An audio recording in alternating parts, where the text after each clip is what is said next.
Hey, what's up guys? This is Jen, and today I'm going to show you a game that I came up with to help beginner guitar players work on their open position chord transitions. This is definitely a beginner lesson, and it's meant for when songs are still very overwhelming and you're just getting used to coordination and your fingers hurt, but you still want to practice and build up your skills. But a whole song might not be right for you just now. So, here's what I want you to do. I have pre-made some of these amazingly high quality, incredibly sophisticated chord diagrams. Only the best for you guys. Only the best. This is actually all CGI here. You know, that's how sophisticated I am. You know? You know that. You know how sophisticated I can be.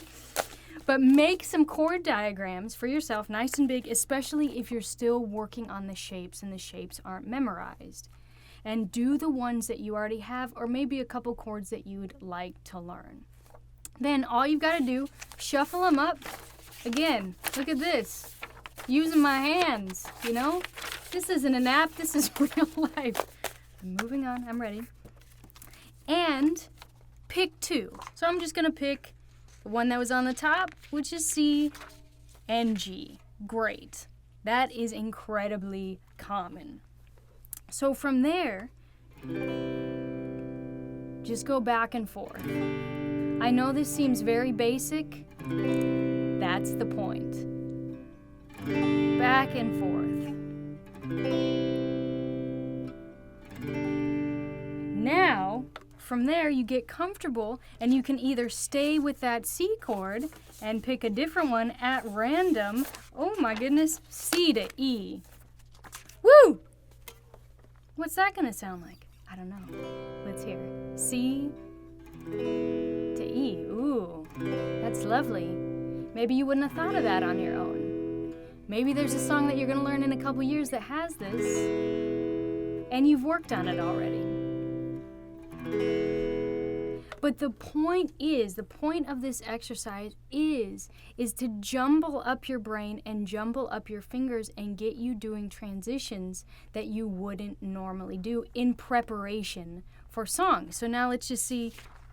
Oh, we've got E to G. Because each transition is going to be different. It's going to sound different. It's going to feel different. And you want to get used to it as fast as possible. I have a lot of students tell me like, well, I have the G to D down, but then G to C just doesn't make any sense to me, or it's really difficult. Why is that? And he said, well, because just because you know the G chord and you know the D chord or you know the C chord doesn't necessarily mean that you know how to transition between. And I think that's where a lot of beginners get bummed out and end up wasting a lot of time and energy is they learn just chords. So you go through and you're like, oh, okay, I'm going to memorize all these chords. Okay, E minor. I've got E minor. Yeah, what's next? D minor. Yeah, I can play D minor. Or I can even strum and play. And then there's the D minor. But what gets lost in that is the actual practicing of the transitions and how long it takes you and how clean it needs to be, because we're just so focused on playing and strumming. Wait, then we're waiting, and then we start to play. It's like, yeah, but that's not really playing. That's not playing a song. That's not playing in time. It's not going to make you feel like you've learned something or that you could play with somebody else or play with a song. So with this, putting these random chords together outside of the pressure to do an entire song forces your brain to work out these transitions. Here's my E minor. Now I just need to go here.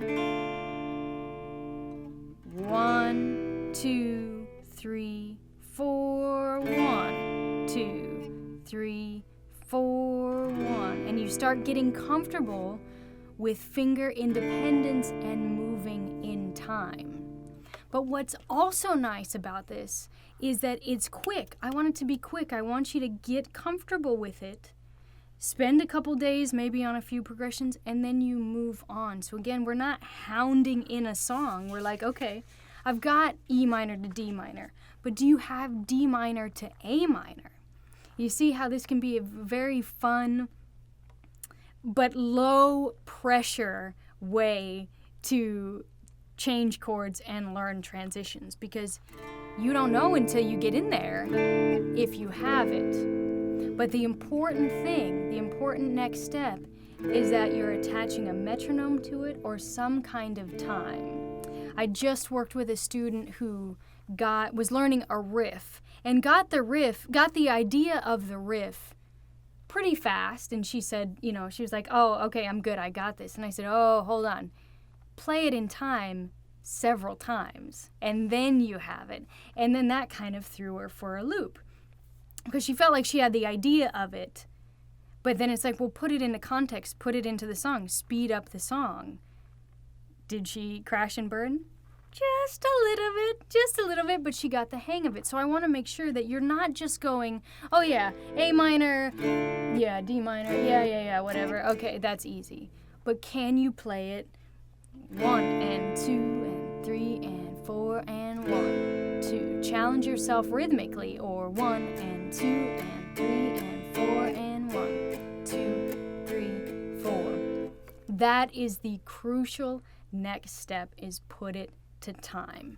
So my recommendation for all of this, write out some chord charts, make them nice and big, again, especially if you're still looking at the fingerings and the shape, which is totally okay. Shuffle them up, pick 2 or 3 as you get better, or even 4 at random, and go through and see if you can play them in time. Remember, in time. Not just randomly, not whenever you want to play it, not whenever you get there, but in time.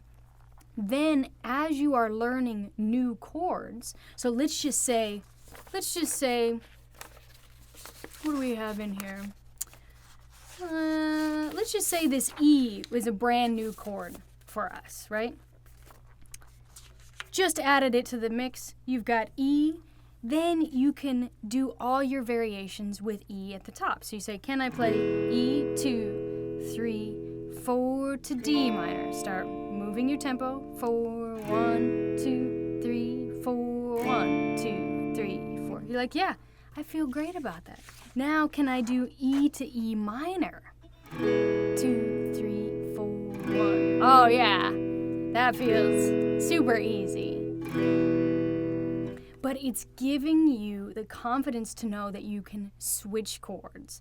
Not that you know a bunch of chords, because knowing a bunch of chords is obviously incredibly important. But you have to know how to switch between them if you want to play music. And I know that seems silly, but just trust me, I've been teaching for a long time, and that hangs people up every single time. So twist your brain around, twist your fingers around. I can't even say it. My mouth is so twisted from it. And then put some time to it. Please use your metronome. Put some time to it. Log your tempos. Please, please, please, please, please. This is a relatively new game that I just came up with for another student, and I would love to know what you guys think and how it works, and when you have a new chord, if that helps. So please give me some feedback on what you think of this. But before you give feedback, my lovely YouTubers, please go through the entire thing. Like I said, with the metronome. Don't just do, oh yeah, I can play this chord, I can play this chord. Please do the timing of it and try to push your tempos, and then tell me how it feels when you do look at a song and start to play it. Did it help? Did it feel like it was coming faster? Is this the stupidest thing you've ever seen? Which you all don't hesitate to tell me if it's stupid, or if you think I'm stupid. So feel free to say that as well. but I'm super excited about it. I think it's going to be really useful, and I'm also going to do a bar chord video with the same idea, but to help introduce bar chords into the mix. So let me know what you think.